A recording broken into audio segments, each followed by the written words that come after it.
26/11च्या मुंबई हल्ल्याचा मास्टरमाइंड तहपूर राणाला 18 दिवसांची कोठडी। पटियाला कोर्टात एनआयएकडून ईमेलसह भक्कम पुरावे सादर।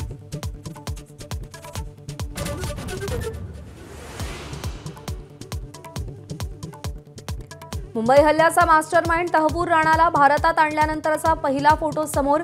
यूएपीए कायद्याअंतर्गत एनआयएकडून तहपूर राणांच्या अटकेची कारवाई।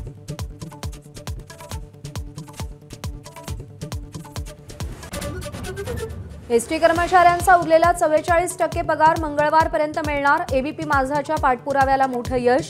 56% पगार झाल्याने एसटी कर्मचाऱ्यांची अडचण झाली।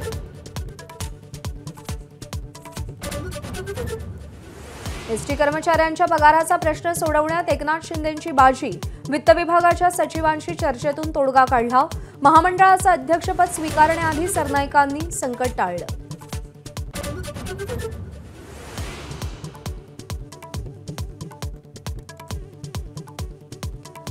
प्रमोशन होण्यासाठी सरकार टिकलं पाहिजे। सुधीर मुनगंटीवारांच्या विधानानं चर्चांना उधाण। तर मंत्रीपद न मिळाल्यानं खदखद व्यक्त करणाऱ्या मुनगंटीवारांच्या मुखी आता सरकार बदलाची भाषा।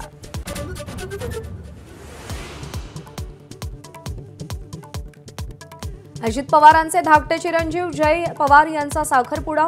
नातवाला आशीर्वाद देण्यासाठी शरद पवार, प्रतिभा पवार उपस्थित। संपूर्ण पवार कुटुंब एकाच फ्रेममध्ये।